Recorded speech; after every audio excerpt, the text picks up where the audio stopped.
All right, good morning, everybody. Thanks so much for joining us for the MAC Town Hall.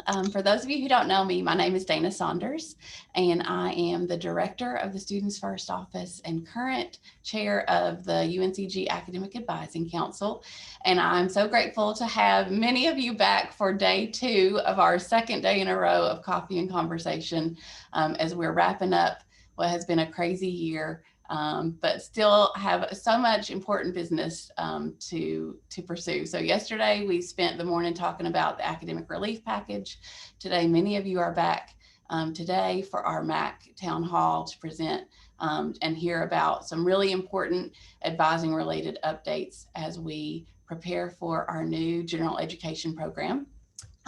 Again, for those of you who may not know me, my name is Dana Saunders, and one of my other duties as assigned is coordinating these advisor coffee and conversations or town halls from time to time.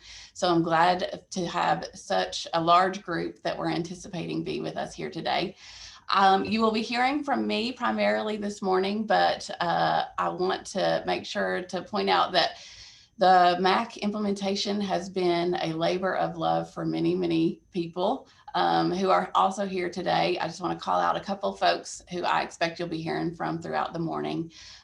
First and foremost, Joy Bulls and Andrew Hamilton, who serve as co-chairs of our MAC implementation team and have been leading in that capacity.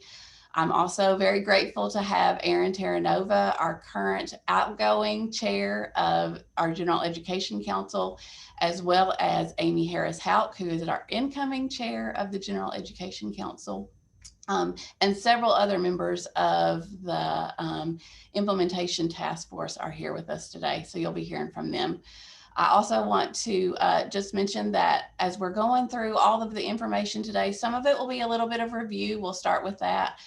There'll be a lot of new information shared, but as you have questions, please do not hesitate to turn on your camera, to unmic and ask at any time. We've also got the chat going. So if you would rather put your question in the chat, please feel free to do so. It's a lot to facilitate and moderate at the same time. So Heather Searcy, who's the Associate Director in the Students First Office and also a member of the MAC implementation team, will be helping me with cover those questions in the chat. But again, please don't hesitate to unmic and we'll just have a conversation today. I think that is all of our housekeeping things. I will just mention that we are recording today's session so that all of us can go back and view that information later. So the video that we have from today's session, as well as the PowerPoint slides and all of the resources that we'll discuss today, will be made available probably early next week on the Advisors Academy website. We'll be sure to hyperlink to that as well from our MAC website that I'm sure many of you are familiar with. So just know that as we're talking through things today, you'll have all the resources to go back and review and revisit later. All right, I think that is everything. If you haven't had a chance to sign in, please be sure to do so. I'm going to include the sign in link one more time here in the chat. And we'll go ahead and get started. Sound good? All right, I am going to share my screen.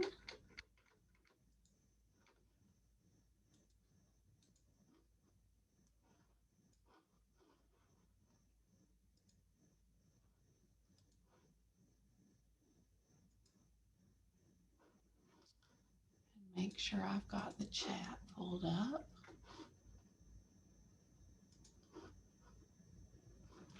All right, everybody. Can somebody give me a thumbs up if you're seeing preparing to advise on the MAC? Awesome. Thank you so much. All right, so let's go ahead and get started. So here is what we're going to start with today in terms of our agenda. Sorry, let me get my windows organized here.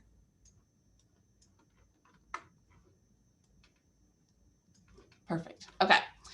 So we're going to do a quick overview of the MAC competency requirements and just chat a little bit about all of the courses that have already been approved by our General Education Council for inclusion in the MAC program starting in the fall. We won't spend a whole lot of time on that because I think that's probably the information that most of us are most familiar with as we're trying to wrap our heads around a new general education program, but we'll start with that. We'll also do a quick review of the MAC program policies that we previously discussed at our February coffee and conversation that was facilitated by Joy Bulls, just to make sure that we're kind of all on the same page and have that foundational knowledge, no pun intended, as we're getting ready to kick off our foundational MAC program. And then we'll start to tackle into some new stuff. So we'll take a look at MAC in DegreeWorks, which is now live. And some of you may have already started sort of familiarizing yourself with that, but we'll walk through what that looks like. Our registrar's office team has been so hard at work getting that ready for us in time for advising our new freshmen and transfers. We'll talk a little bit about some of the challenges that we've been seeing and will likely continue to see as we transition from our GEC program to our MAC, particularly as students who have started in our existing gen ed program perhaps are making the decision or finding themselves in a situation where they need to move to the new gen ed program. And then we're going to talk about advising related policies and procedures for the MAC, specifically, I think mostly targeting what those transitional challenges are and making that as streamlined and seamless for students and also for us as advisors as possible. So that's our plan for today. Any questions before we get started? All right, well, we'll just dive right in. So just as a quick reminder that our new general education program, we're really making an important shift from our existing program, which focused primarily on what we call areas of knowledge and the traditional disciplines like the sciences, math, humanities, fine arts, that kind of thing. We're moving from an area of knowledge-based program to a competency-based program. So less of a focus on the disciplines themselves and more intended to highlight the development of the competencies and skills and experiences that we want students to have learned and experienced by the time they finish and complete our new Minerva's academic curriculum. So while our areas of knowledge and the traditional disciplines are certainly embedded within our program, the real focus is on the competencies and skills that we want students to gain throughout. And so hopefully that is highlighted for folks with the 11 competencies that do make up our program. So there are 11 in total.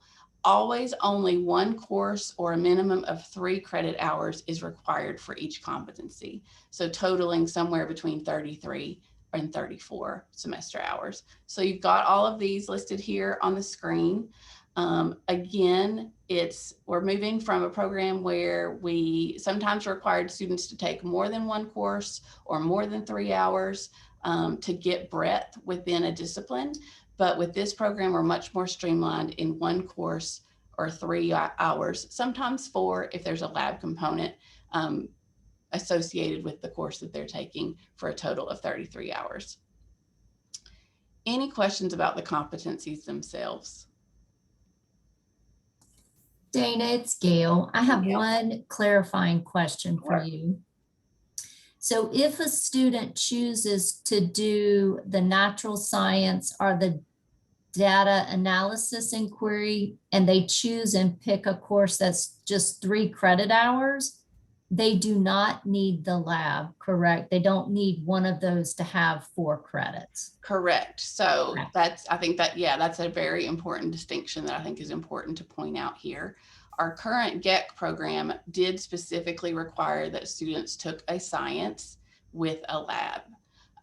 This program does not overtly require a lab component. Now, many of the courses that are in both the critical thinking and inquiry in the natural sciences and data analysis and inquiry in the natural sciences do have a required lab component or a required lab co-requisite, but not all of them do. So it's not explicitly required that students would finish the MAC program with a lab.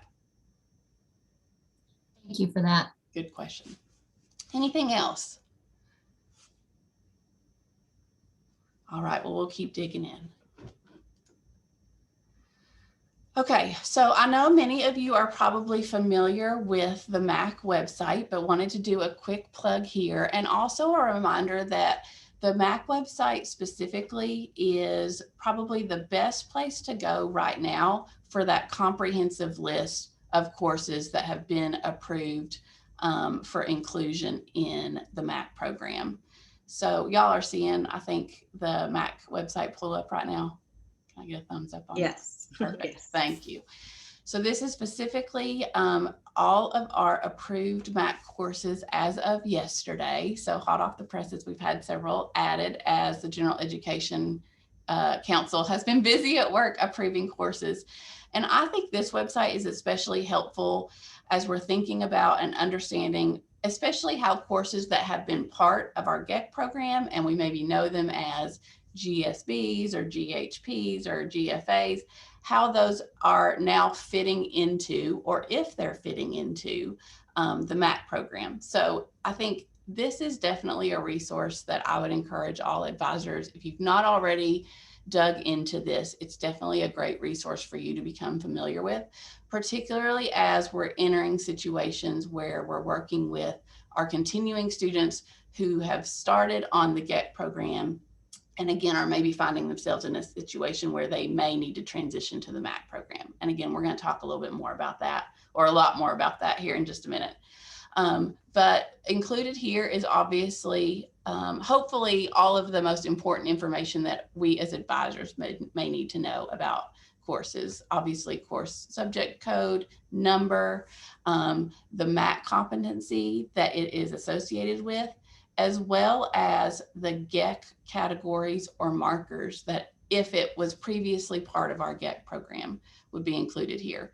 Now, I want to emphasize that the courses that are on our approved MAC list include existing courses that have been part of GEC, but also include a lot of new courses that have been proposed and approved, maybe weren't previously part of our general education program or even part of our course offerings at UNCG. So this is the most comprehensive resource for you here.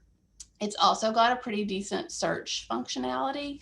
So let's say you specifically wanted to look at a religion course, just double check, okay, I know it was in GEC, is it in MAC, and sort of how is that crosswalked? You'd be able to do that pretty quickly using the search feature here. And so quickly being able to bring up all of the religion courses, again, what MAC competency they're part of, what GEC categories or markers it may have had previously, if it did have any. And so that's just really helpful as we're, I think, retraining our brains. I know a lot of us automatically can roll off the top of our heads, particularly our professional advisors, what GEC courses meet specific GEC categories, and we're having to retrain our brains to do that for the MAC. And this will be a really great resource to help with that. Some of our GEC courses, when they have been crosswalked to the MAC, I think are pretty obvious, or it's intuitive to think about which competency they might have fallen into, but it's not always overtly so. We've seen a lot of movement from maybe courses that were originally part of a single GEC category, let's say like GHP, our GEC Historical Perspectives category. It may be that those naturally transitioned over to the CTI in the humanities and fine arts, our critical thinking and inquiry. But many of those courses and the departments and the faculty, when they were evaluating how they wanted their courses to fit into the MAC program, chose to go a different route. So you'll see courses that maybe at first you would think, oh, this was probably in the humanities and fine arts. Instead, they might be in the diversity and equity, the global engagement and inclusion, or another category completely. So again, this is really the go-to resource as we're thinking about what we know about existing courses and how they'll fit into the MAC program. Questions about this list or anything we want to talk about further?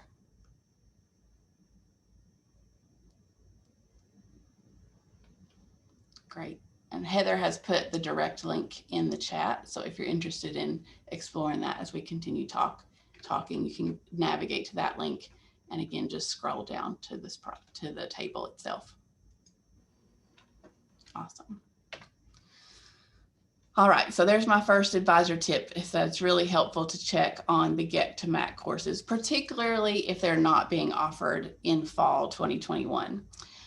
Now, for our courses that are being offered in the fall, obviously, I think the fall 2021 course schedule is the resource that we're probably going to most frequently to look at and to be able to search for courses that are in specific MAC competencies and or may have previously been in a Get category or marker situation.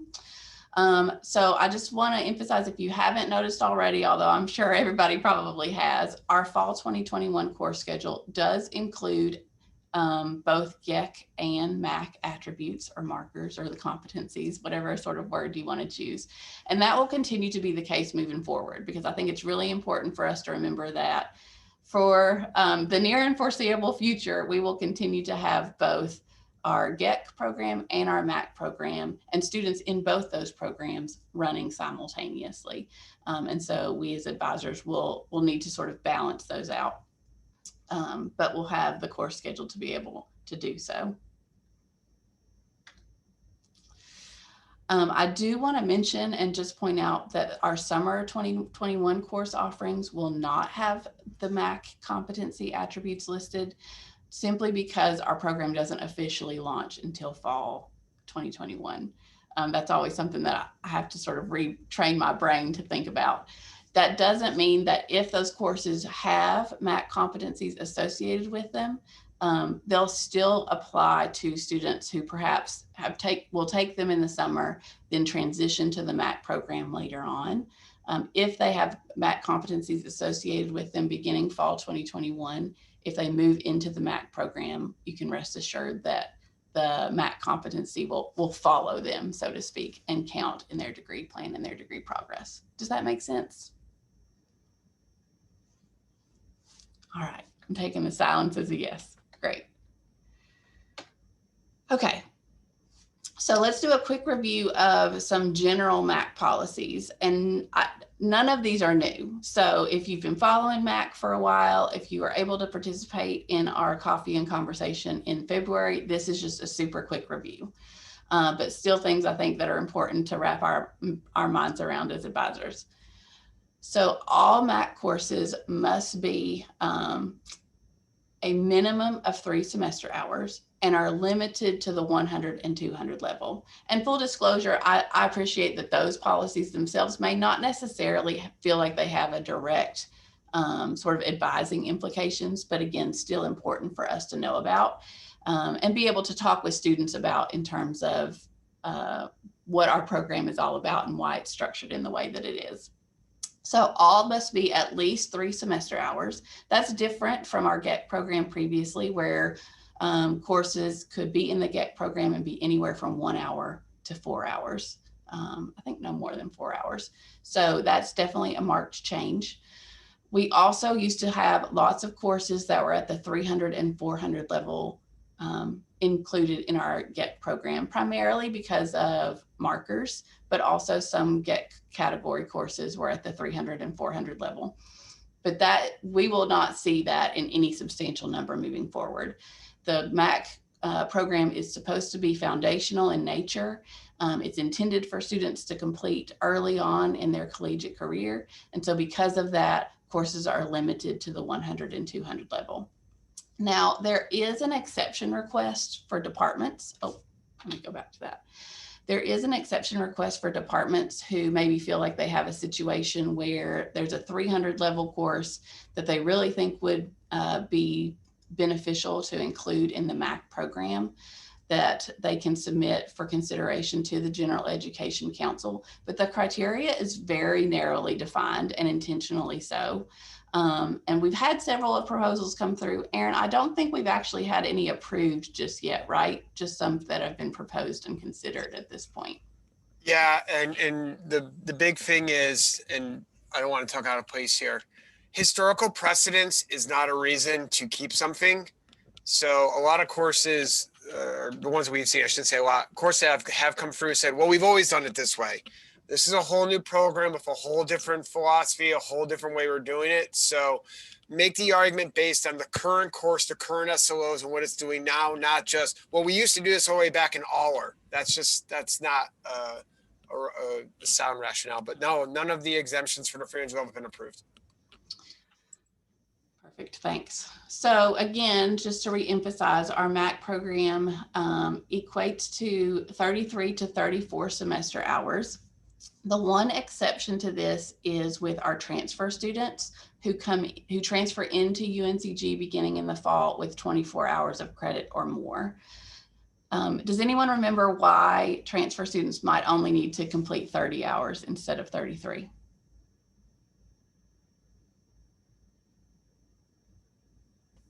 I do.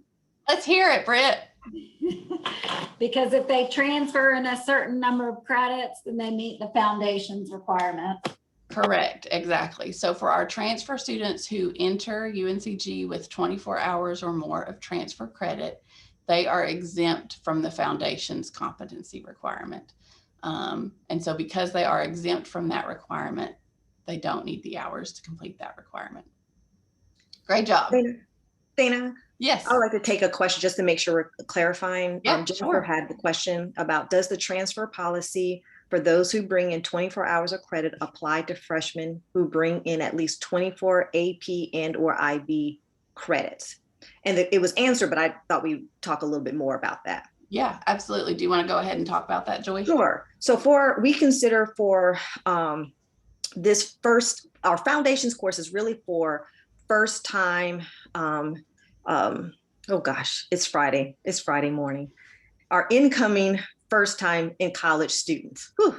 And so these are really our first year students that have not taken college courses, and that's the purpose. So yes, so the answer to the question I know was answered in the chat, but AP and IB credits do not count towards that 24. And then how we're using transfer students, it is in the traditional sense of what it means to be a transfer student, of at least having, I think it is that 24 hours coming in. So I just want to clarify that particular piece for our first year students.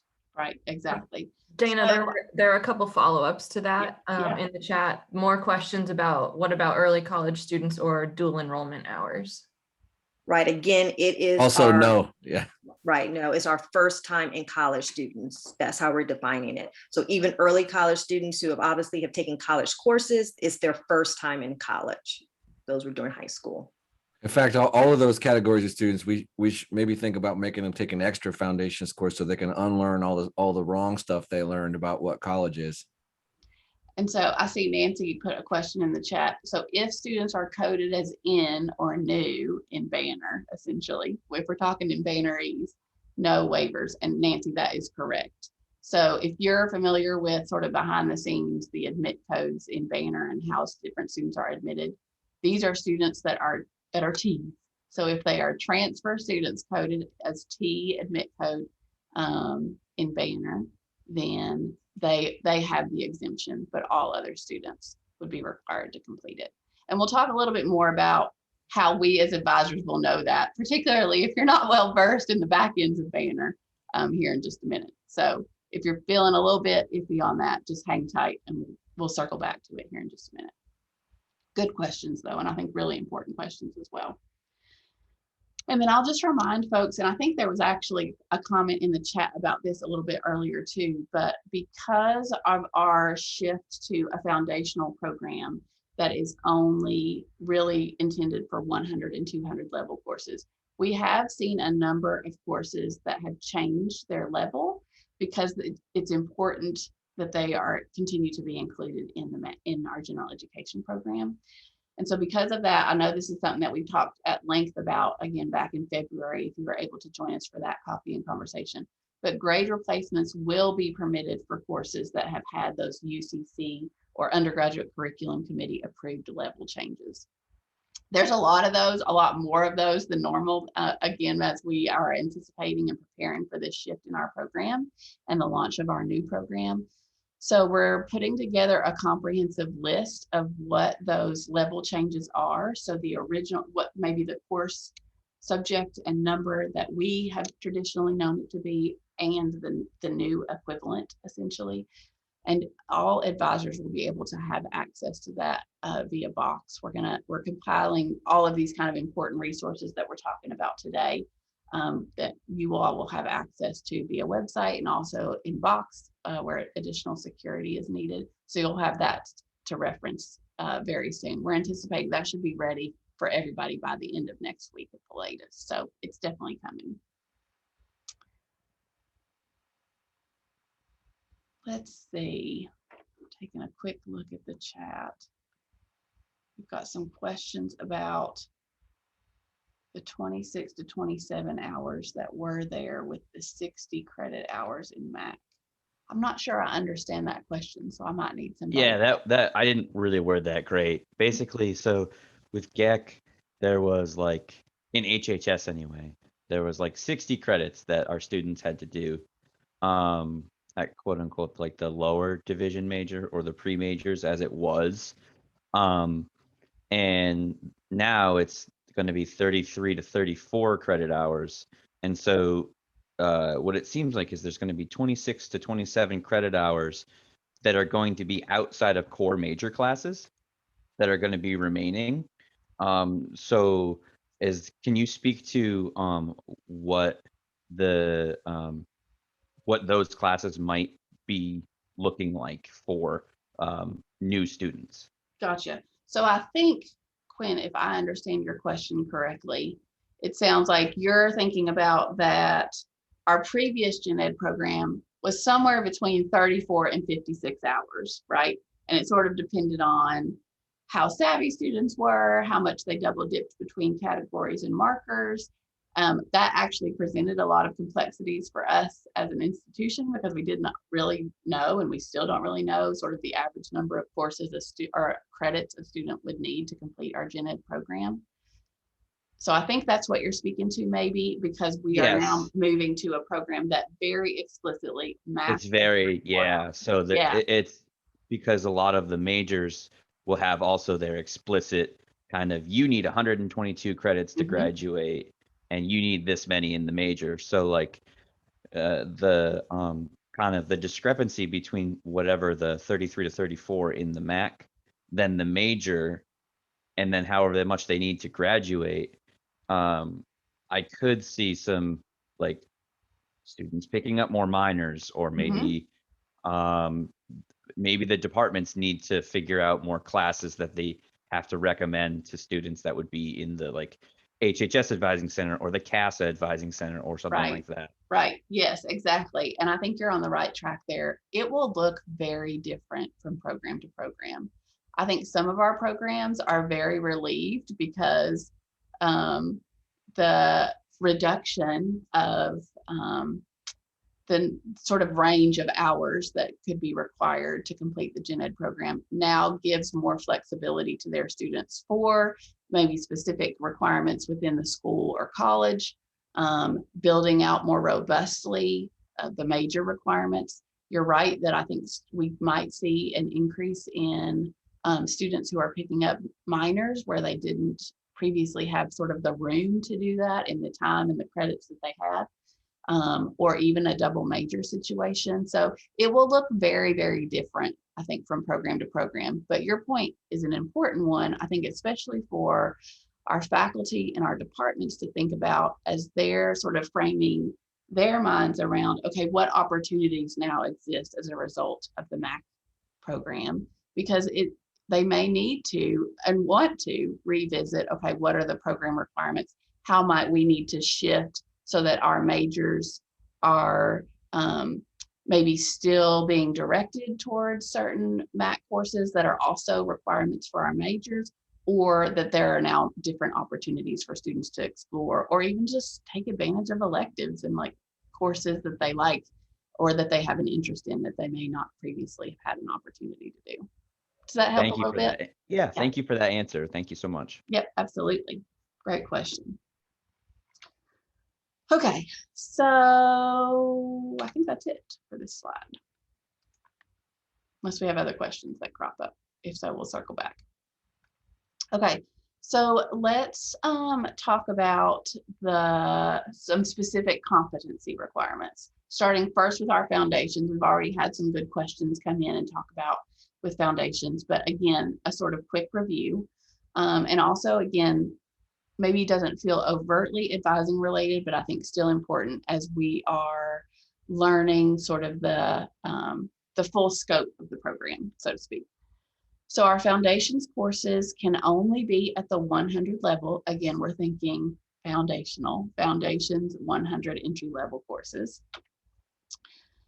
They are not, again, required for transfer students with 24 hours or more of transfer credit. These are things we talked about again in February.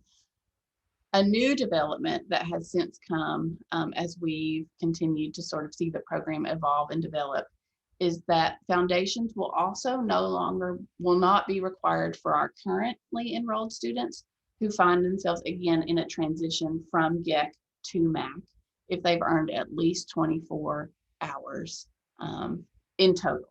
So it might be a combination of UNCG hours or just UNCG hours, or a combination of UNCG and transfer hours. Again, for students who are here right now and have completed a substantial amount of their work in college or at UNCG. So that's brand new. Questions about that?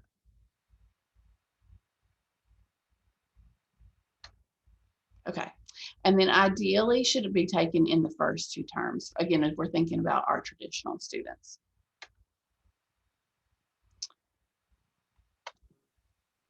Dana, I just wanted, like, I pointed it out in the chat, but like, I don't want advisors to see our 200 level foundations course and think it doesn't count, because it is, IPS 201 was approved as a foundations course. So. Okay. I believe that. Thanks, Courtney. But essentially are really intended to be, again, the sort of entry level courses that are focused on supporting students transitioning into university, transitioning into an academic area, and focused on those foundational skills with regard to information literacy. Thanks for that, Courtney. I'll make sure to update that before we post this file. All right.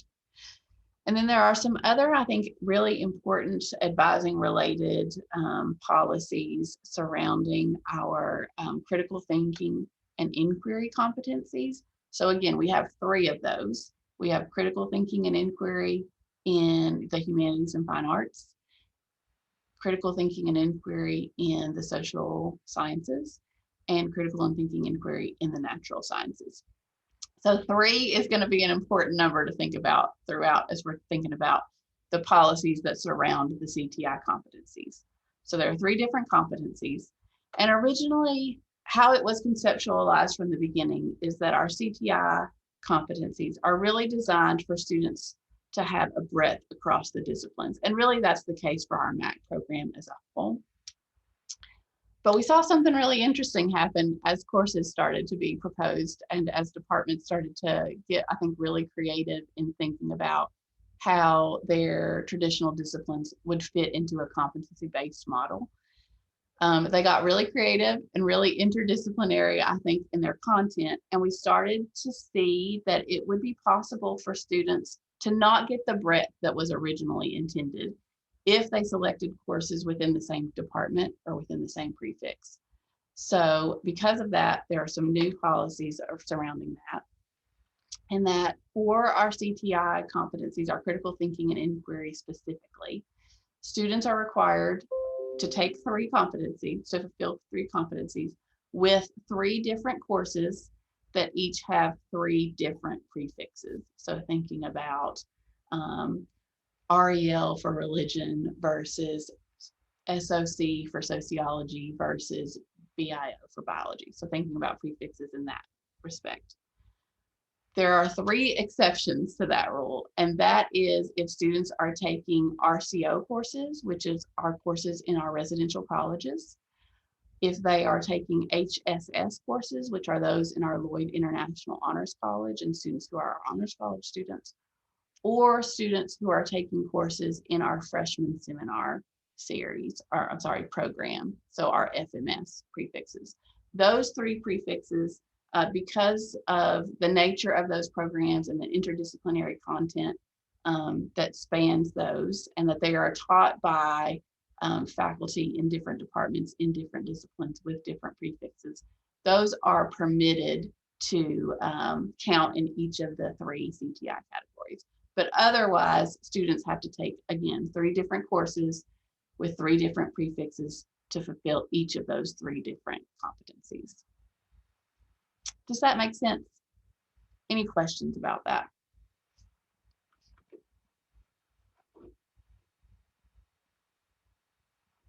All right, great. So the good news is that all that will be tracked for us in DegreeWorks,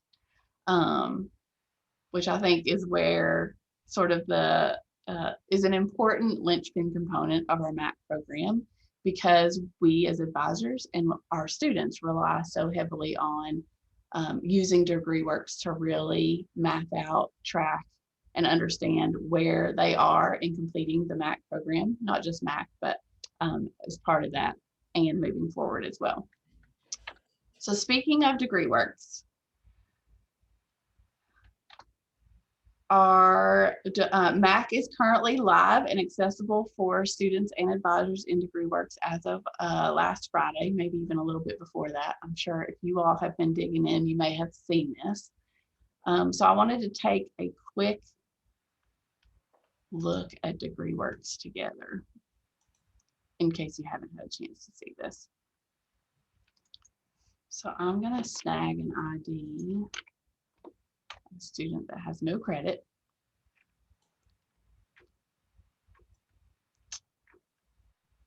Oh, somebody, I knew that would happen. There was no credit as of this morning, but transfer articulation has been quickly at work and they've applied credit for this student now. Somehow I knew that that was going to happen. Let's actually look at, one more second. Let's look at this one.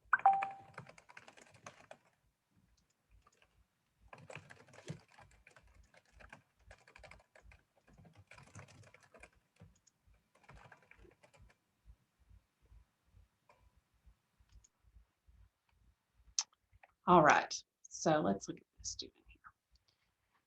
So if you haven't seen it yet, here is the new general education block in DegreeWorks with Minerva's academic curriculum. And pretty straightforward, hopefully, in how it's laid out, particularly for those of us who are already pretty familiar with DegreeWorks. So you'll see here at the top, it's going to complete, it's going to keep that tally of hours for students. Again, noting that they need a minimum of 33. You'll have each of the competencies listed down the left-hand side, not in abbreviations. I think that was an important thought in the design of the DegreeWorks block, because we want students to really identify with the competencies and the skills themselves. And so that lies in the name of those competencies versus sort of these quick 3-letter acronyms or abbreviations that we've been used to with our existing program. And then as students are taking courses or transferring in courses, those will obviously be listed here as we would normally see them. I will note that based on, as we were talking about previously, we've got a special note here that indicates to students and to us as advisors the reminder that for critical thinking and inquiry, students will need 3 different prefixes. And then we've got those 3 CTI competencies listed underneath that as well. Questions about what you're seeing in DegreeWorks? Dana, it's Julie Boyer. Yeah.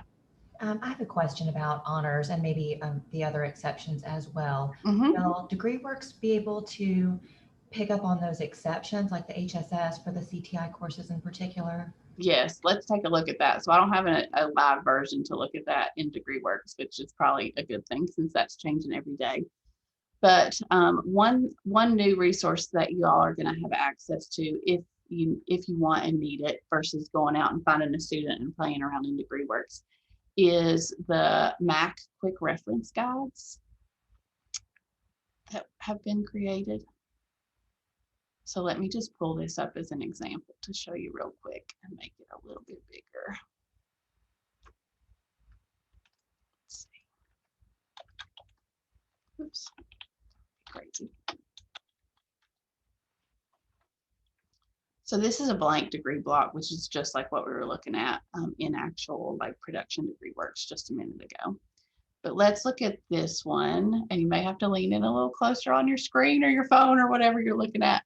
But this is an example of what I'll call an existing credit MAC degree block. So a continuing student, returning student, transfer student that has brought in additional credit. The example here is with the RCO courses, Julie, but the same would apply for the honors courses and for FMS. You'll see here under critical thinking and inquiry, using the courses that they have in progress, they're using an RCO 206 course for their critical thinking in humanities and fine arts, and then RCO 252 as their critical thinking in the natural sciences. So again, DegreeWorks knows that those exceptions exist thanks to the magic done by Chelsea Bunch and Melanie Hoover and Brianna in the registrar's office. So it will know to count those. But let's say a student had already taken a religion course, for example. I think religion is one that we see across a couple of different CTI competencies. They'd already received credit for the humanities and fine arts. They were now also taking one for social and behavioral science. That would not be it potentially could be an option, but when the student went in to check in DegreeWorks, they would not see that religion course or those two different religion courses counting in two different competencies, because again, we need 3 courses, 3 prefixes across the 3 competencies, except for those 3 exceptions. Does that help? Definitely. Thank you. Awesome. Great. Dana, yes. Excuse me. Is the link for the reference guide already in a location where advisors can access that? It is not in a location where advisors can access that, but we can do that right now. I'll put it in the chat, and then you've got it at least for now, and you'll have it when this is made available later. And then another question that came in was about what DegreeWorks will look like for students navigating between GEC and MAC. I think you may address this a little bit more later when we talk more about policy. Yes, let's parking lot that, as I like to say, and we'll definitely circle back to that. But if I don't answer the question, whoever answered that or whoever asked that, definitely be sure to pipe up here in just a little bit. Sound good? Anything else, Heather? Just the last thing, I chatted with Kim. I told her we can revisit foundations and FYE towards the end when we have a couple minutes there after you get through your plan. Okay. Sounds good. Great. Anything from the other MAC implementation team? Anything I've missed so far? No, I think you're hitting all the great Awesome. points. So good job, Dan. Okay. So currently live and accessible to advisors and students. You've got the quick reference guide that is hyperlinked in the PowerPoint, but I also put a link to it in the chat if you want to just take a quick look at that. I will also mention, I should have done this a minute ago. I know we've got quite a few folks from the College of Arts and Sciences on the call today, and the quick reference guide also includes some snapshots of MAC and KIC, which doesn't mean anything maybe to those of us in professional schools or outside of the college. But I just want you all to know that communicating ideas in context, because of the overlay that exists with MAC, there are screenshots for you all there as well. So you can kind of see how things are playing out.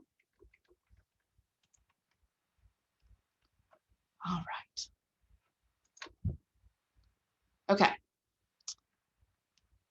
So I mentioned that the registrar's office team, and specifically DegreeWorks, they have been moving mountains to make this program make sense technically behind the scenes.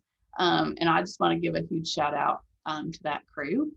I think a couple of them are here today, particularly if we had any questions. But it has been so important, I think, because it makes the lives of our students and us as advisors easier as for if all of these sort of intricacies and details and programmatics and policies as if they are reflected accurately in DegreeWorks. So because of their hard work, there are a number of what I will call automations that are already in DegreeWorks. The Foundations Competency Exemption, which we talked about a little bit earlier, is already there for our transfer students. So going back to your question, the questions that we had earlier about what about AP and IB credit? What about early college credit? All of that is being tracked for you in DegreeWorks. So that's where you really want to go there first.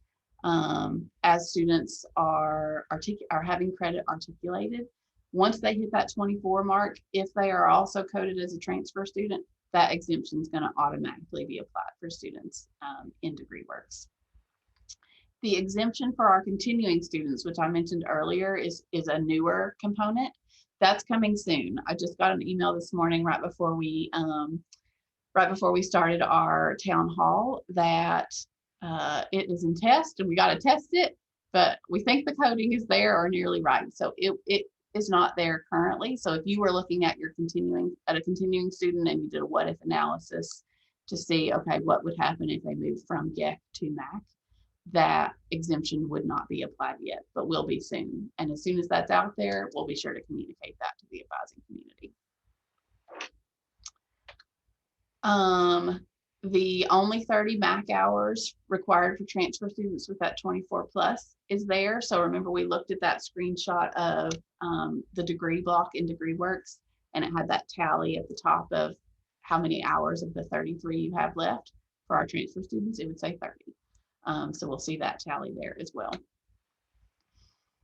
The CTI breadth requirement, which I think we've talked pretty extensively about, is there. It knows to exclude courses with the same prefix if one is already being used, except for the exceptions.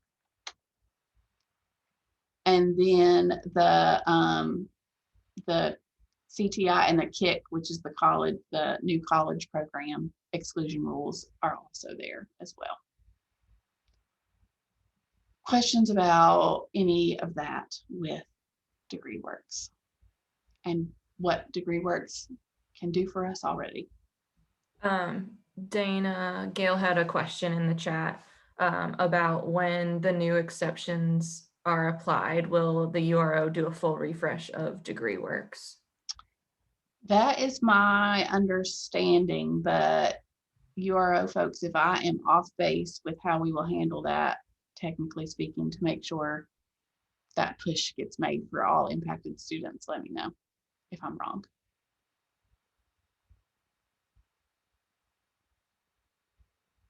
Okay, then I must be right. And if I'm not, I'll correct it later. How's that go? Okay. Hey, this is Chelsea. I can chime in just a minute. Do Yeah. we mean the refresh for the exception for continuing students? Is that? Yes. Okay. Mm-hmm. Yeah, so what we would have to do is actually work with IT to run new audits for every student. So we would have to work, in conjunction with them. But if we do that, then it should update automatically. But you can, as usual, always use the process new button, and that will ensure that the information you're looking at is most current.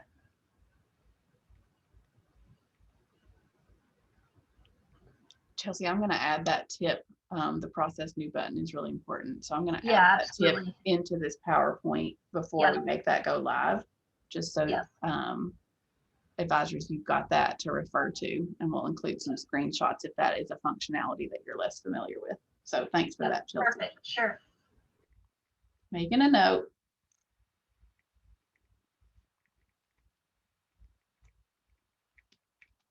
Awesome. Okay, so MAC I think has the potential it's going to be a great program for our new freshmen and for our new transfer students come the fall. But in full disclosure, I think we've known this for a while, that when we start to look at our continuing students, particularly once we started looking at how as things were being built in DegreeWorks, As we started to look at our continuing to students and how things are shifting, and credit is shifting as we move from the GEC program into the MAC program, that's where we as an implementation team, and I think we as an advising community, begin to uncover some new complexities.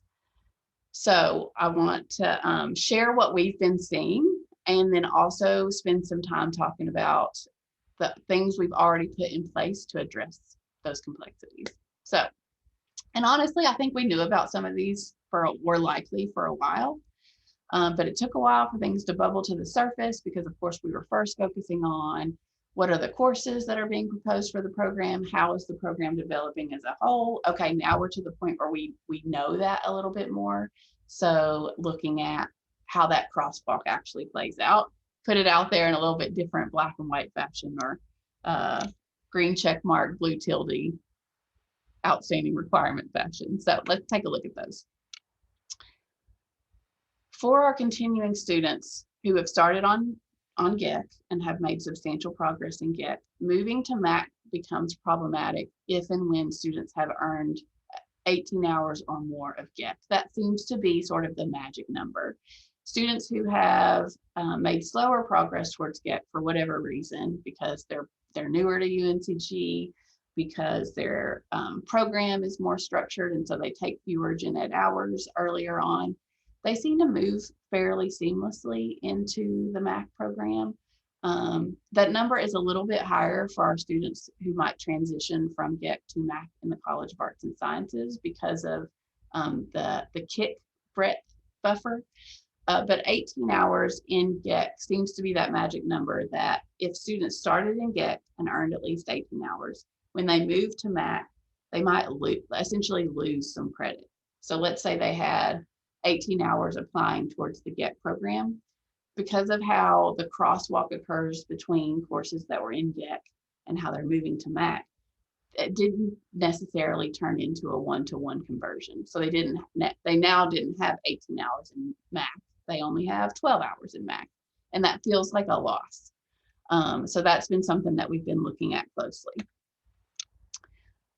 One of the other things that we're seeing, and perhaps it's no surprise, is that what I will term as the newer competencies, the sort of areas that weren't necessarily as overtly represented in our existing gen ed program, they were almost always missing for our continuing students in the scenario where they're shifting from GEC to MAC, or again, they were losing credit. So we were seeing that, of course, obviously with foundations, because foundations, no kind of transition requirement has existed at UNCG previously. We were also seeing that quite a bit with diversity and equity. We obviously have a global non-Western marker requirement with our existing program, but that's different from the student learning outcomes and sort of the premise of our diversity and equity competency. And also with our health and wellness. These are areas that a lot of times our continuing students haven't necessarily taken courses in and been exposed to in the same way. And so we're missing, even if they were considered GEC complete, like they fulfilled all of their GEC program, when they transitioned to, if we looked at them in a scenario where they were transitioning to MAC, suddenly, again, competencies were missing and they had like lost ground. And then we were seeing some like potential lost progress because some of our competencies essentially collapsed, for lack of a better word, our former GEC categories into the same competency. So for example, previously we had historical perspectives, we had fine arts, and we had literature, all as 3 different GEC categories. But now potentially those are represented depending on the courses that students have taken in a single competency, not always, but sometimes. And so because of that, students had taken 9 hours of gen ed program credit, but were only receiving sort of 1 competency or 3 hours worth of credit in the MAC program. We were seeing that a lot in global engagement and intercultural learning. We're seeing that some in the CTI natural sciences versus data analysis in natural sciences. And again, as well as with the example that I mentioned in critical thinking and inquiry in the humanities and fine arts. So, and these were kind of widespread issues. We were seeing them a lot. So, I see a question in the chat, which maybe we'll get to. Yeah, we've got several questions in there, Dana, but it's policy related for the most part. Okay, so ask those questions again if we don't address them in the future as we're coming up. So the MAC implementation team has been seeing these and has worked really hard, I think, over the last several weeks with our Gen Ed Council to put into place essentially what I'm going to term some new GEC to MAC policies that are intended to address these issues. And so they definitely have advising implications. And so I want to spend a pretty significant amount of time in our last hour or so, depending on how long we chat, talking about those, because I think they have a pretty significant impact on our students and on the work that we are doing as advisors. So I'm getting ready to talk about several different policies, the procedures that we're putting in place to enforce those policies coming up. I will emphasize that all of the ones that we are talking about coming up have been approved by the General Education Council and or the Office of the Provost, depending on sort of who had purview over the policies themselves as of April 22nd. So this is fairly still hot off the presses, which means that we're still working on some of the logistics. So I'll put that disclaimer out there. I think probably the discussion that is to come will help guide those logistics as we finalize things over the summer to really have some good structure in place by the time the program officially launches in the fall. So the goal with all of our sort of GEC to MAC policies are intended to hold students as harmless as possible as we transition to a new general education program. We wanted to prioritize student success and degree efficiency, but also the student learning outcomes that are so important and are integral to any general education program.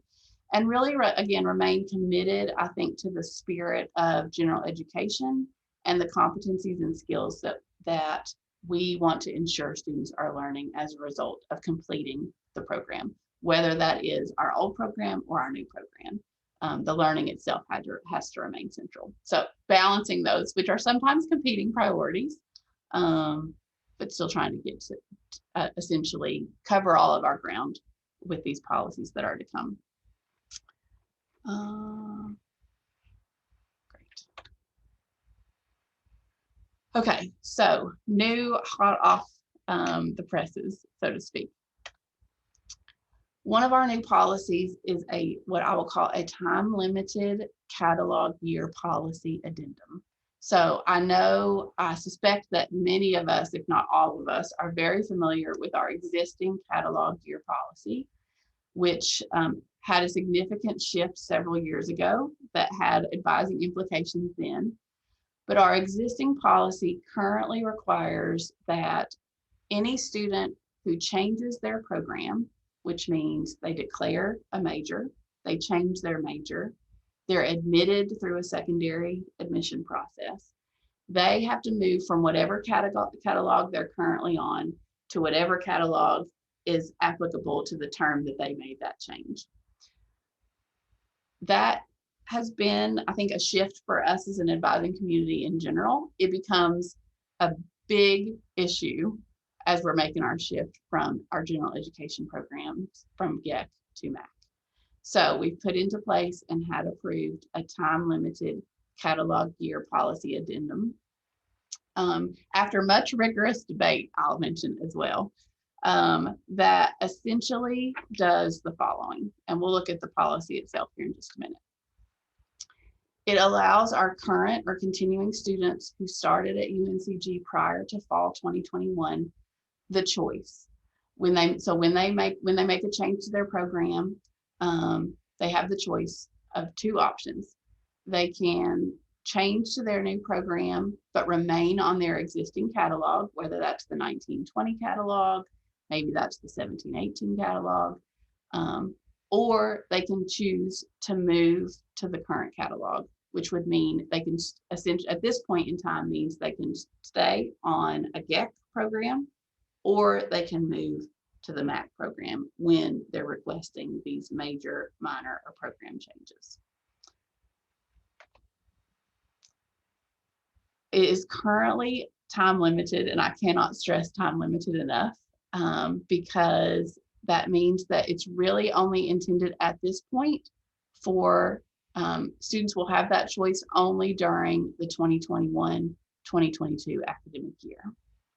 But in the addendum, there's language that indicates unless the decision is made to extend this policy. So the Gen Ed Council and the MAC implementation team have said, we don't really, we can anticipate a lot of what's maybe going to happen over the next year, but we don't really know. So let's give ourselves the buffer of, we'll review where things stand at the end of the year, see how this change is playing out, see how the MAC program continues to evolve. And if we need to extend the catalog year policy addendum, we'll consider that. But as of right now, this is really very time limited in that it only applies to the current academic year. The other thing that I want to emphasize is that it only applies to our continuing students.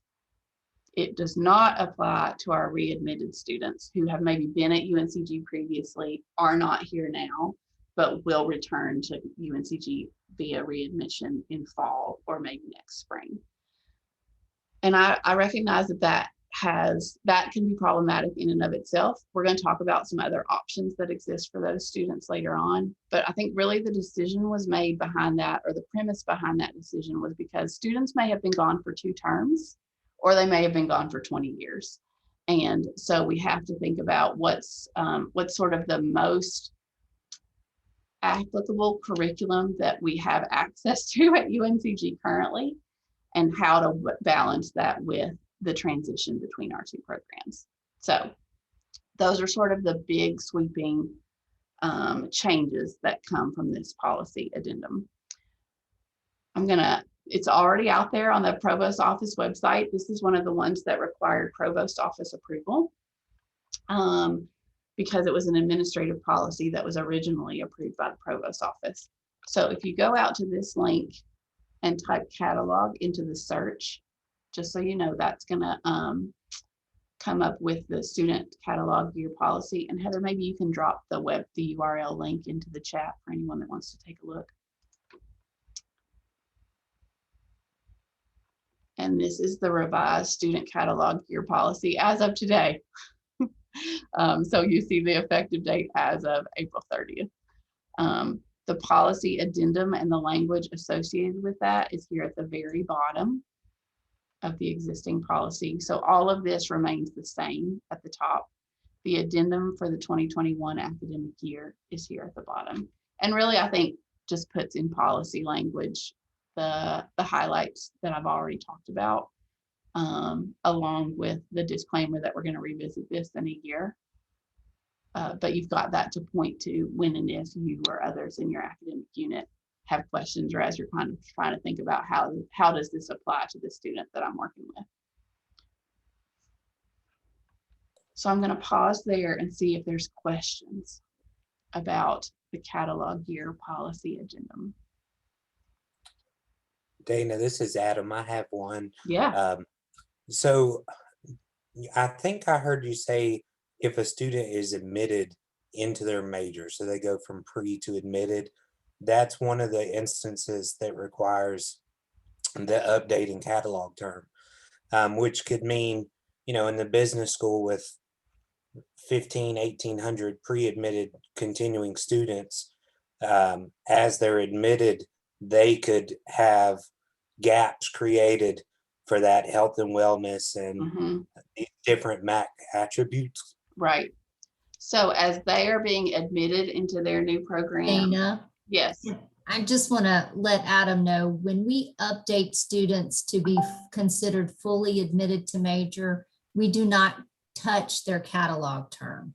We just change their banner major codes from the pre to the regular code.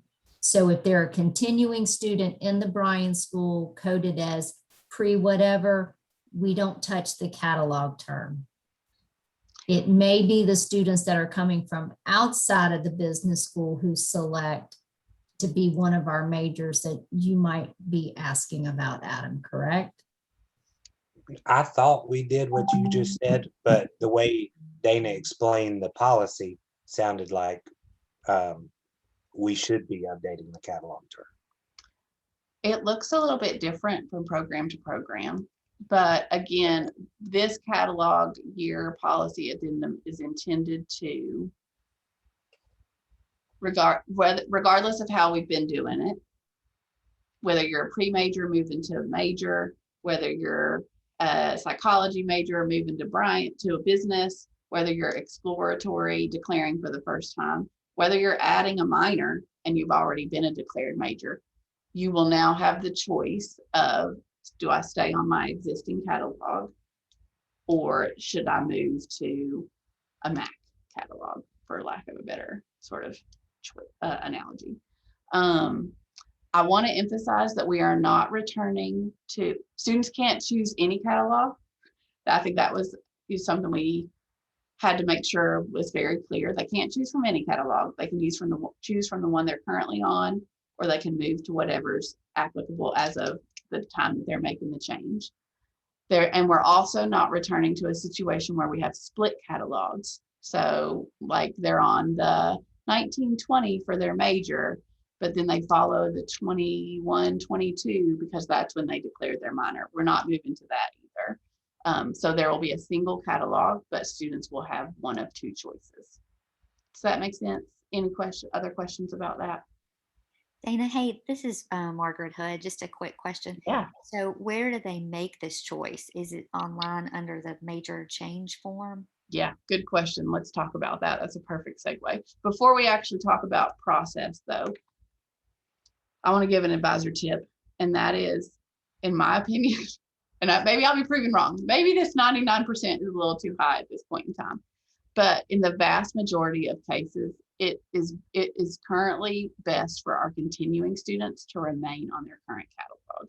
So if you've got students that you're going to be working with in September that have been here for several semesters, it's likely in their best interest that when they go in to request that change, that we need to be prepared to advise them to remain on their current catalog. There's a couple of exceptions to that, which we'll talk about, but that's the general recommendation. And so one that I want to start driving home now.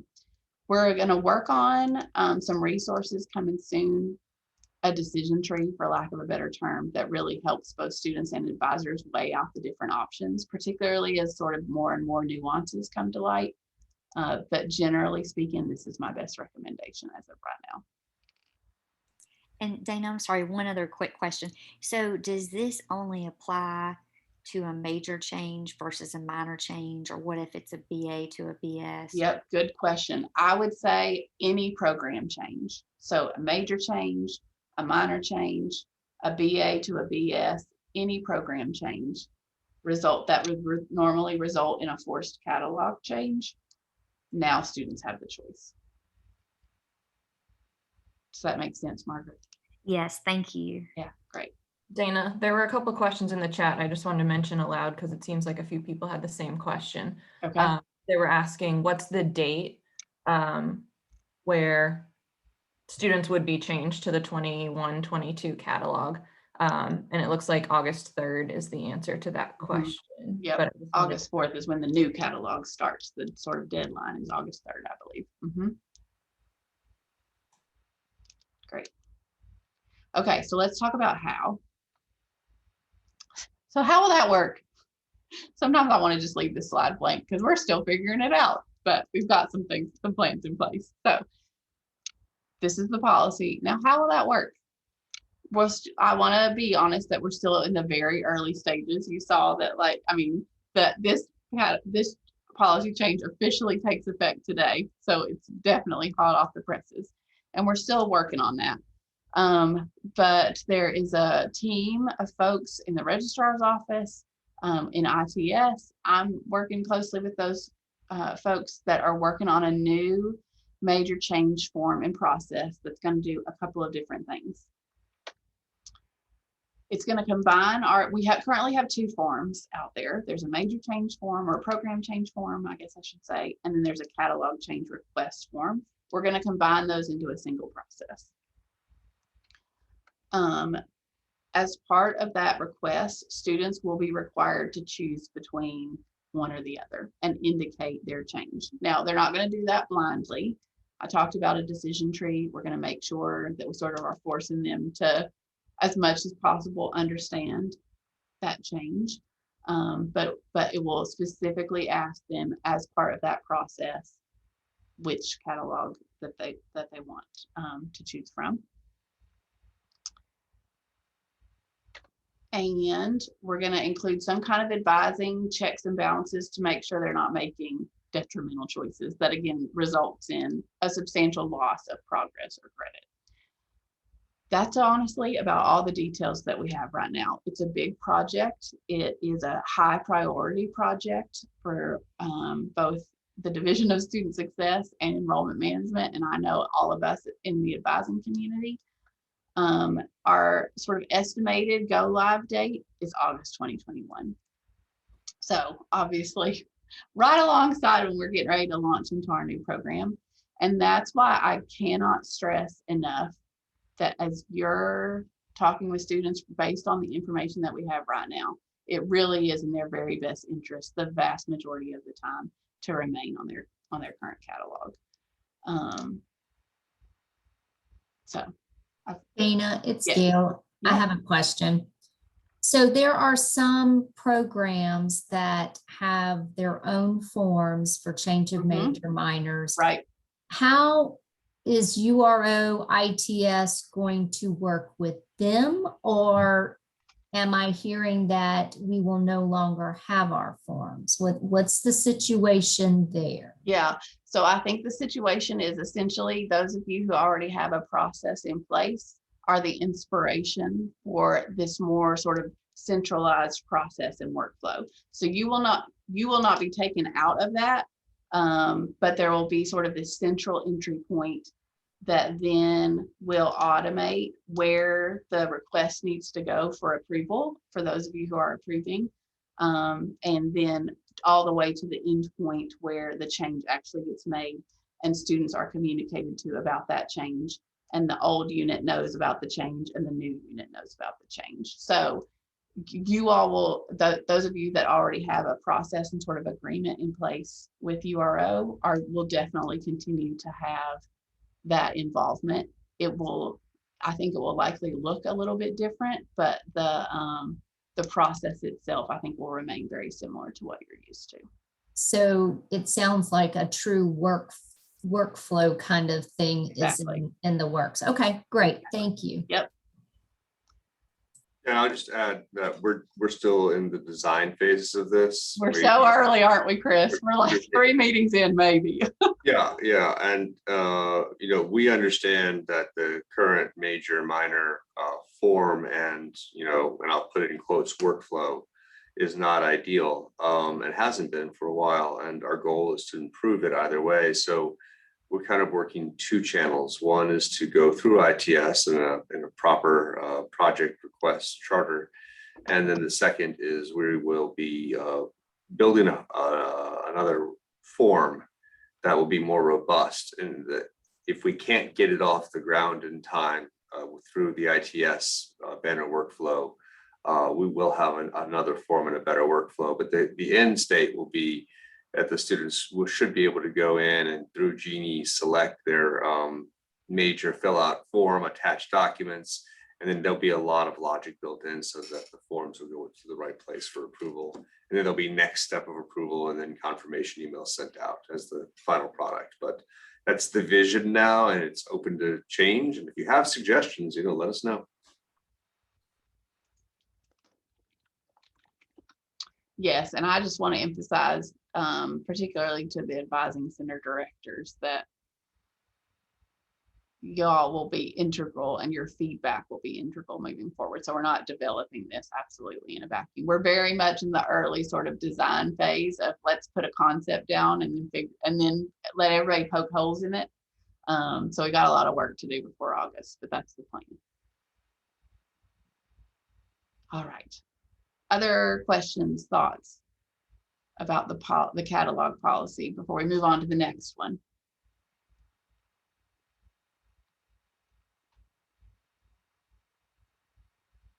Okay.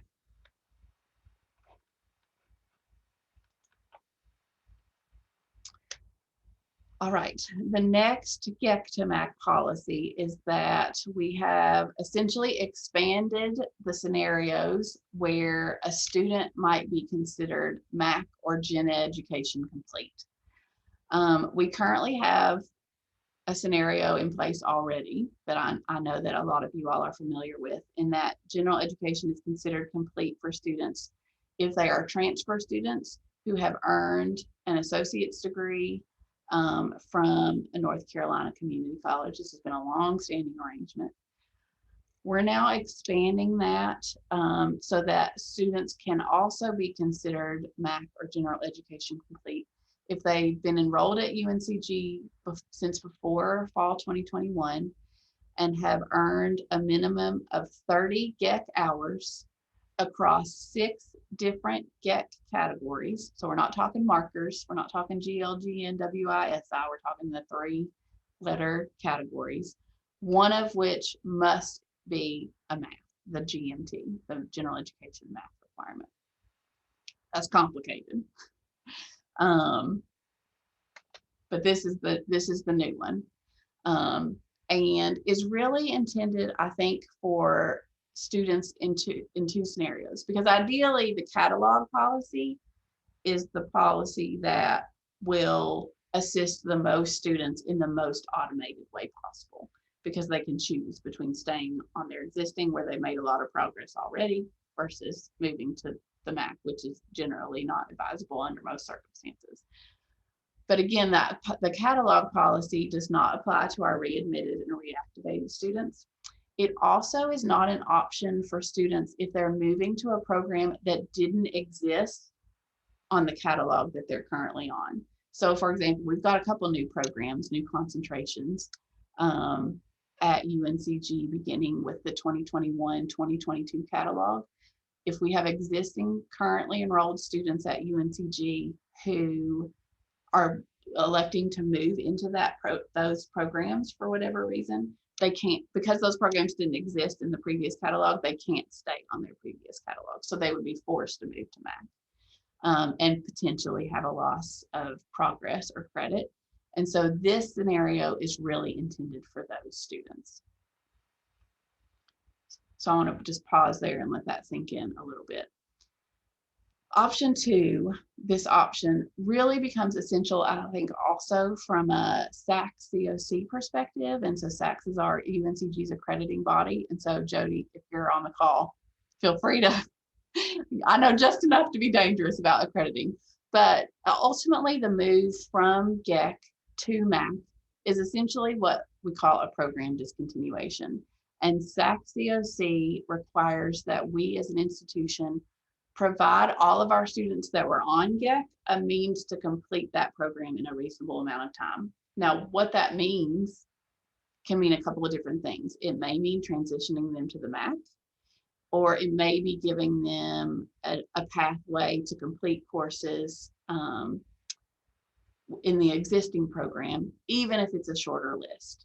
And so as we were grappling with this as an implementation team, and also with feedback from the General Education Council, this felt like the happy medium of 30 hours, still achieving the breadth and the depth across 6 categories, one of which had to be math.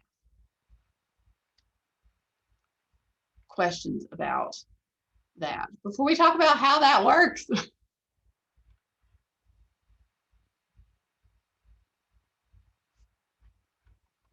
I see good combo going on in the chat, but I don't see any questions. So I think I'm gonna leave that. All right, great.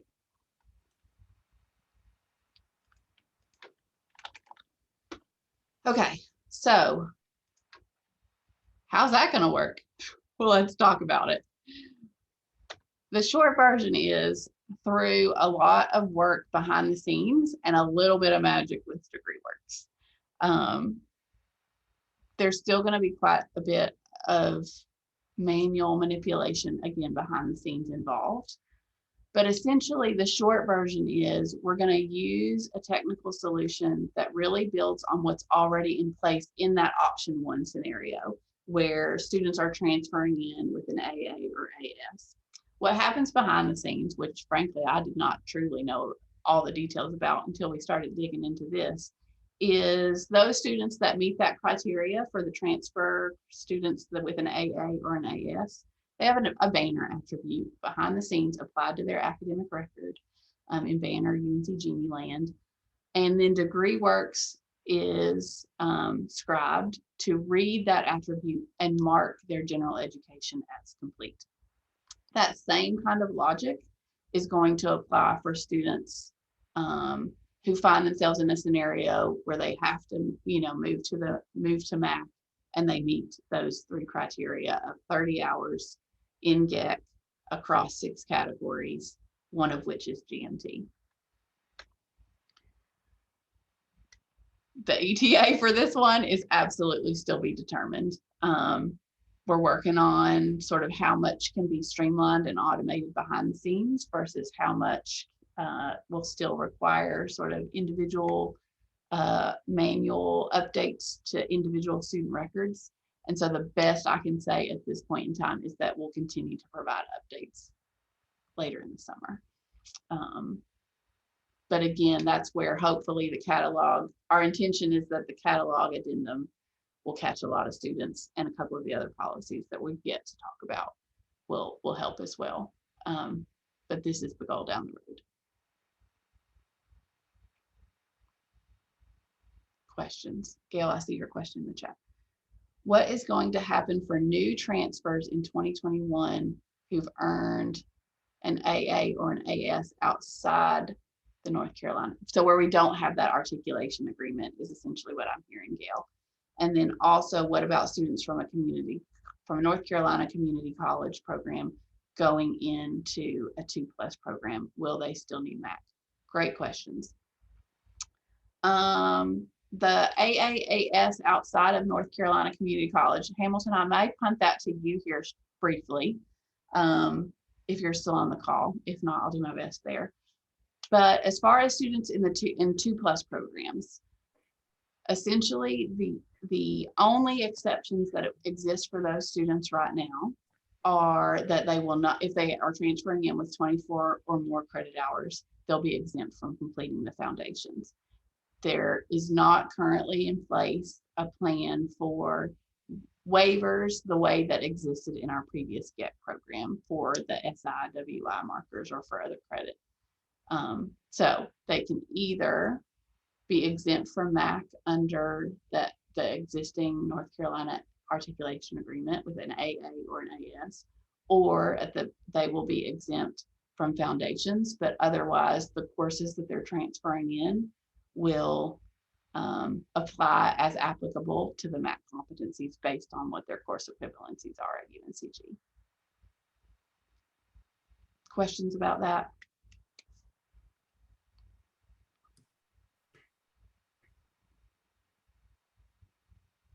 Hamilton, you want to take? I want to follow up with that. Yeah. Just because you and I are working, you've looked at one that I've sent your direction.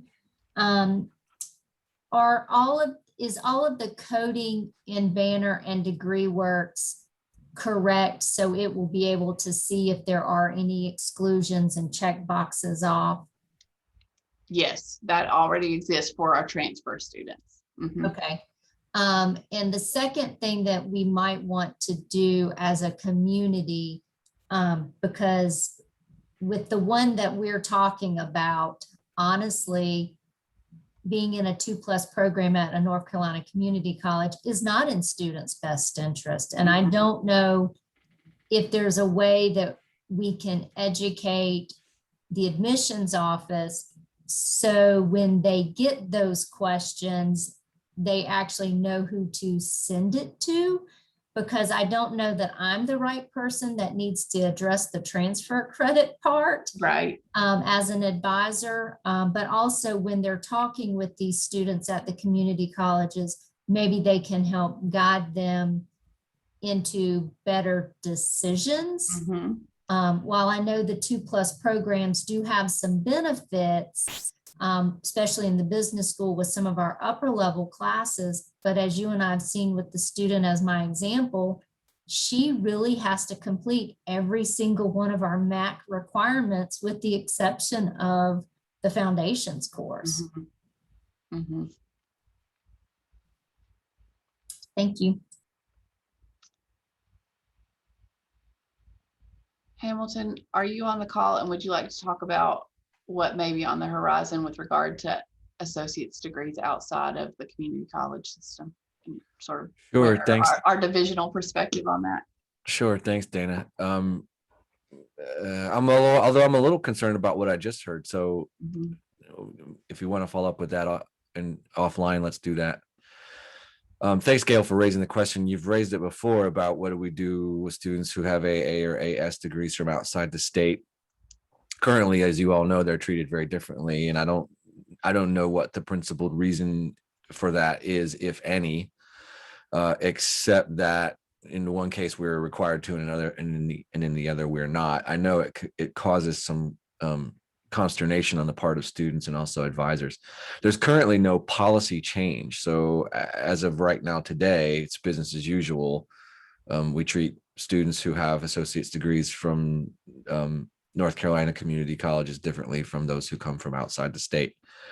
I think, Dana, do you know whose policy that is? When this comes up, this is always the question. So is it a university policy, or was it a general education council policy, or did it come from somewhere else? So if it's a Senate policy, what I recommend is we have a conversation in APRC about it. If it's a university policy, then I have the authority to waive it, which I'm inclined to do. So, which means we ought to think about changing it, because it's no good to have a policy that we regularly make exceptions to. So, Gail, I guess for right now, the answer is it's business as usual. But at least from the perspective of the Office of Dean of Undergraduate Studies, there's a lot of interest in not requiring students who come from community colleges outside the state to have to complete MAC, or to say it differently, not to treat them as in a way that's different from students who completed their associate's degrees inside the state. Yeah, so Gail, I've got both your points marked down as things that we definitely need to continue to follow up on. So let's continue that conversation. I'll just leave it at that. Absolutely. Okay. All right. So moving along, last big policy revision, which in the interim, Gail, I think this next one perhaps is a stopgap, although not necessarily the ideal solution, but one that does sort of build on some things that currently exist. And that is that we're putting into place a MAC, what we're calling a MAC administrative appeal and review. That is currently, the plan is that this is envisioned as an advisor initiated review request, intended for lack of a better word, when things get messy, as students are as part of the GEC to MAC scenario. I don't know how familiar folks maybe are with our current process, or I'll go ahead and say lack thereof in terms of structured process for when and if students want to make an appeal for general education credit in our sort of existing current state. It's a little loose procedurally, I would say. It requires students to write a letter and present some documentation that then goes forward for consideration from the General Education Council.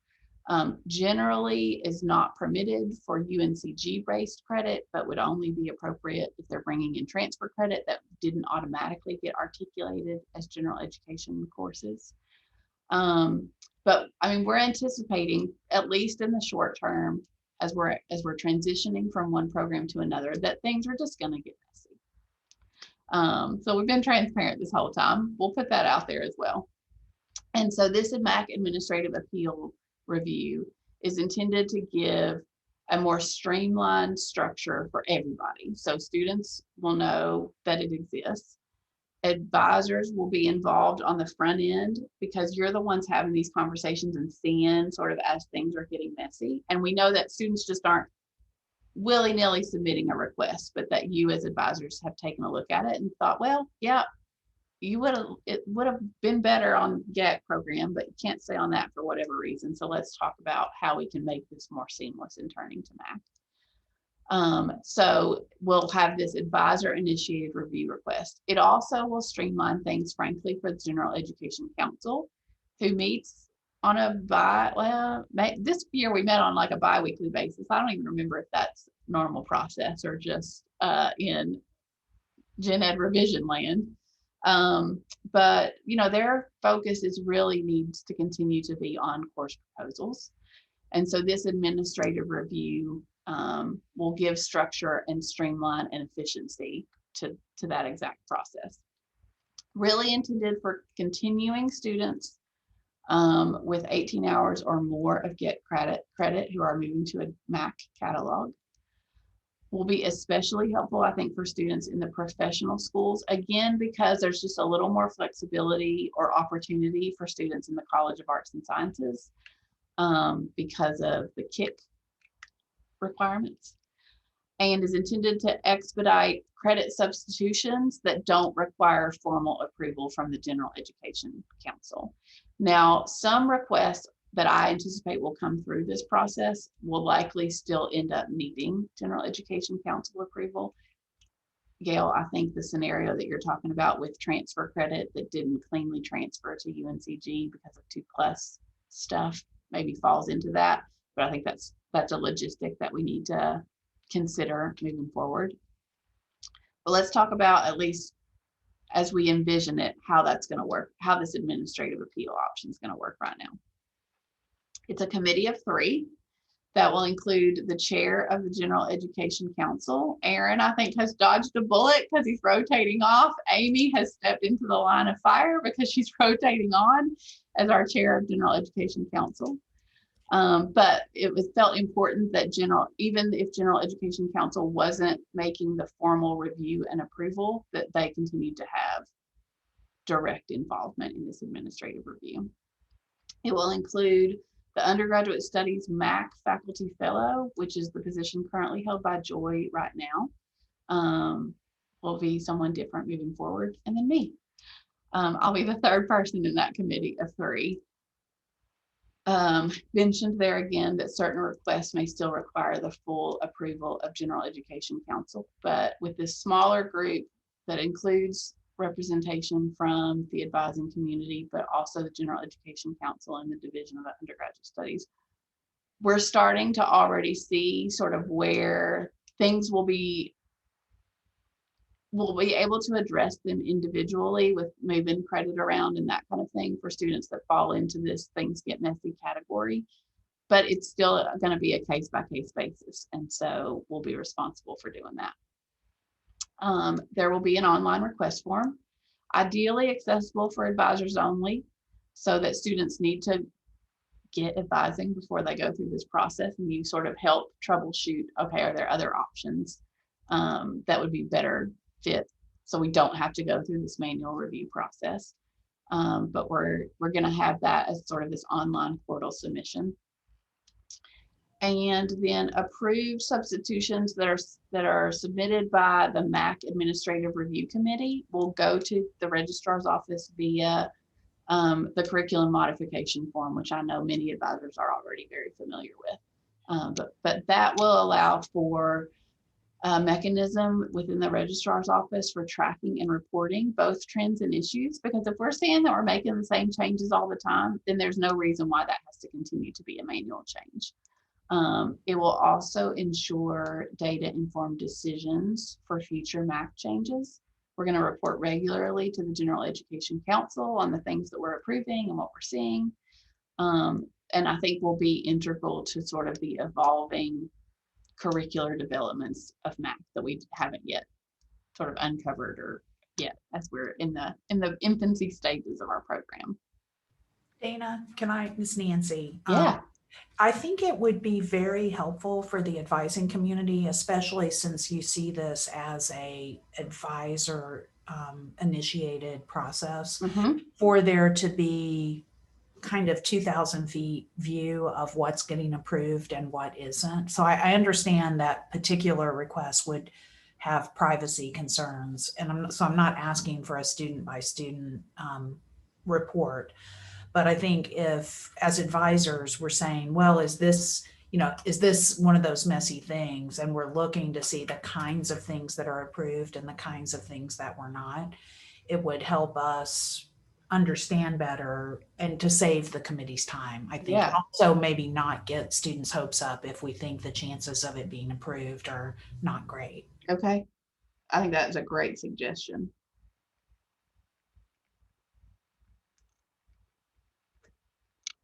Thanks for that. Other questions about this?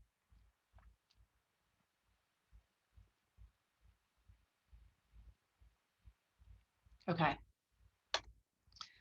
ETA on this one, probably you knew it before it even popped up on the screen. We're going to do a lot of work on this over the summer and have what I hope is a real, as tight as we can make it, process in place, and make sure you all have that information as the advising community by August 2021 when the program officially launches. Questions about that?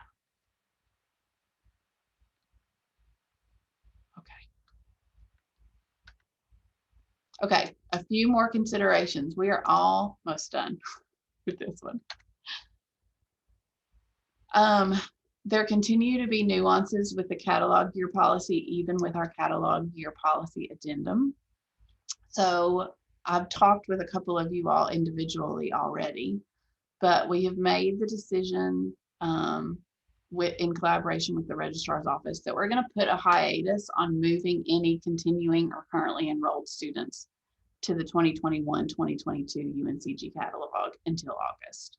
Again, I think that's in line with the point that I've driven home about 1,000 times this morning, which is that the vast majority of circumstances, it's so much better for students to just stay on the catalog they're on right now. It will give us a chance to put all of these procedures in place for the policies that we've talked about today. Otherwise, we're going to continue to, we already have started having students ask us questions as they were anticipating having to move catalogs that we're not yet fully prepared to answer. And so we're allowing students effective immediately to remain on their current catalog, even if that's a little bit of a change in normal operational procedures as we're transitioning to future terms. So just anticipate that. We're going to do regular checks with Argos reporting maintained by the registrar's office for catalog terms. And so if we're seeing anything funky, or if somebody forgets and accidentally puts students on, they're on automatic pilot and put students on the future catalog, we'll circle back and address that. But just so you know that that is the plan as of now. MAC catalog takes effect August 4th, although somebody said August 3rd, so maybe I better double check that before I publish this website live. Chris Partridge, do you know off the top of your head? Maybe he had to jump off. Dana, I think they were saying you have up until August the 3rd to remain. So it does take effect August 4th. Perfect. Good. And I was right there. Great. I think a lot of the MAC to GEC, the GEC to MAC policies that we've put in place and procedurally that we're working on will address this, but consider what you all know and what influence you might have about how program admission and application timing and how that plays out in your school, college, or department, if that applies to you. We've got it with the hiatus on the future catalog. We've got a plan in place to ensure that any kind of admission changes that would normally trigger a catalog change will still reflect the catalog that we're in right now, which is the 2020-2021 catalog. The one thing that I want to ask us to think about, and as you all are seeing this with students that you're working with, is what options or considerations we might need to make for summer 2021 admits. I think they're very much in the in the gray space between, they may not have made a whole lot of progress in GEC on the existing catalog, but technically they're on the old catalog and won't move to the new catalog. And I don't know what we'll see there. So as you all are seeing things, if there are trends that you're noticing, at least for students in your area, I would definitely appreciate hearing those, because we may need to think about some considerations for what's best for our students that happen to be starting at UNCG in the summer. So more to come on that. Hey, Dana, just Yes. to plant a seed, we might want to rethink that. So first time in college students who start in the summer, they'll be in the fall 21 cohort. And my sense is that they'd be better served by also being on the 21 catalog. Mm-hmm. But I understand that that's not currently how the mechanics of this will work out. I think those numbers are fairly small too. So yeah, it's not very many. Mm-hmm. But I'm thinking too about like transfer students that come in the summer, you know, that kind of thing.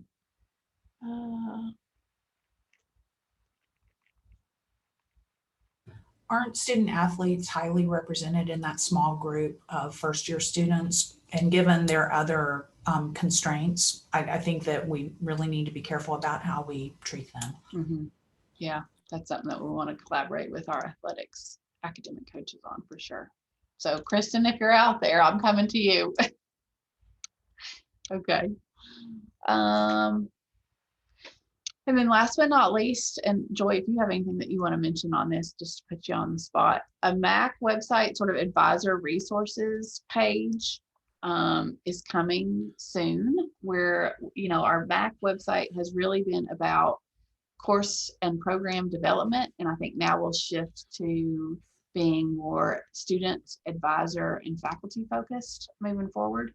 So we'll anticipate that this will be a one-stop for advising related policies and resources. I saw some comments in the chat earlier about recommendations to put some of this, especially as we get procedures in place, to update Spartan Central, and that's absolutely on our radar as well. But we're hoping and planning to develop essentially an advisor resource page for all of this new and different information as it continues to evolve. So just know that that's coming soon. Joy, did you want to say anything else about that? I think you handled it, but just to note that we are very, very coming soon of changing the mac.uncg.edu homepage. And as Dana said, that there'll be a place for faculty, for students, and for advisors, and some links that are most appropriate for those particular constituents. So yes. All right. Well, believe it or not, I think I'm at the end. So we've got 15 minutes left. I'm feeling real glad that I extended our normal 90 minutes to 2 hours.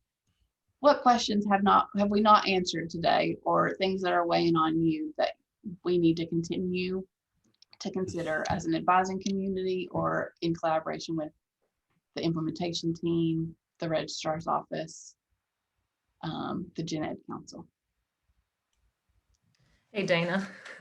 I'm getting lots of pressure from Kim via GChat right now to give them an opportunity to just mention FYE and the specific populations and the partnerships that have been developed with a few departments. Kim, Emily? Kim, take it away.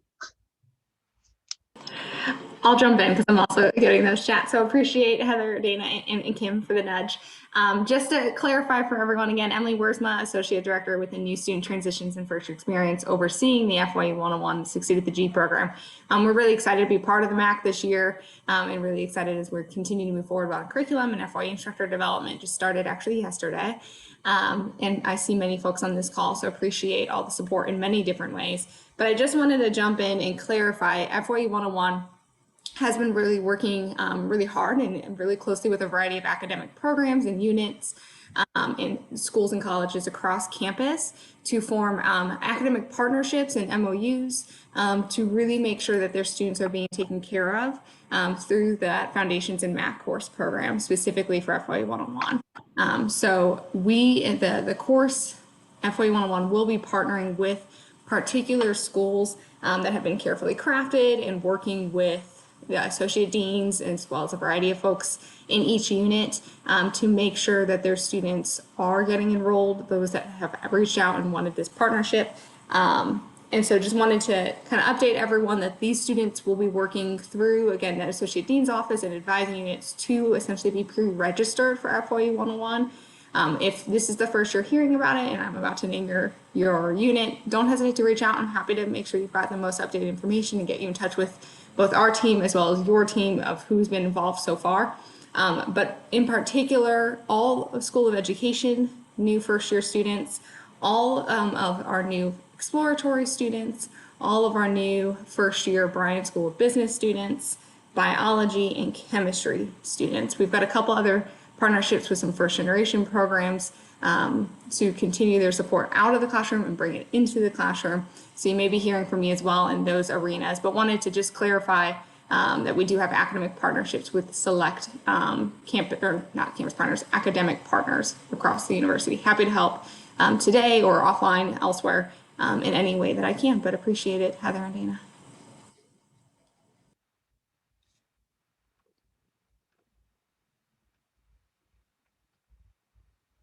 I see a question in the chat from Jennifer.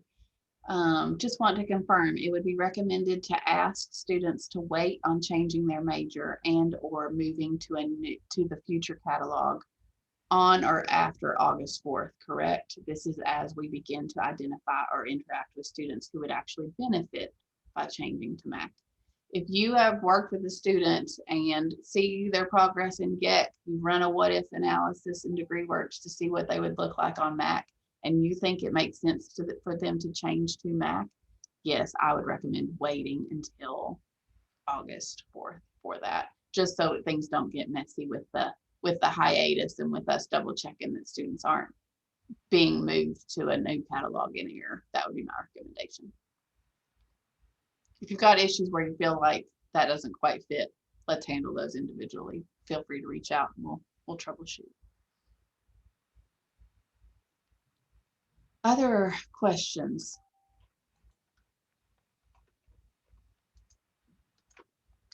Things you thought we'd talk about or demo today that we didn't get to?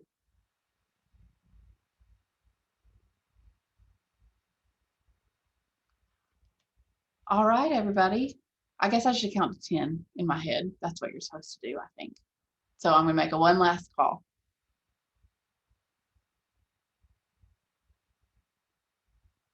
Oh, we got one coming in. Just to double check, students, if a student is admitted for summer 2021, they are still on GEC, correct? That is correct. If they are starting at UNCG in the summer, they are admitted on the 2020-2021 UNCG catalog that we have access to right now, and that would be GEC.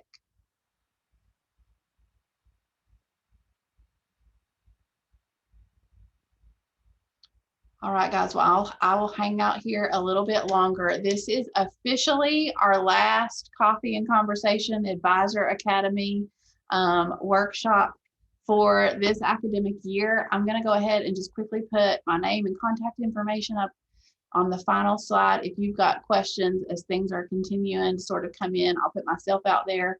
I know that the rest of the MAC implementation team is absolutely willing and available to be a resource for you as well. We also have our MAC question submission form. So if you'd rather just shoot us something, if you're up like me at 5 a.m. and something comes to your brain, feel free to shoot it through our submission form as well. I think we've had a lot of great discussion today. I appreciate all of your patience and grace as we have continued to work through these details. And as we continue to work through these details, I will commit to continuing to update the advising community over the summer, especially for those of you who are 12-month year-round folks like me. If we need to have another MAC Town Hall as things continue to develop this summer, we certainly will be able to. But otherwise, please enjoy the summer and whatever the summer is bringing for us, right? And so don't hesitate to reach out if you have questions. Thank you so much for joining today. Congrats on making it through an unprecedented year, and look for these resources coming available to you all next week. Thanks so much, everybody.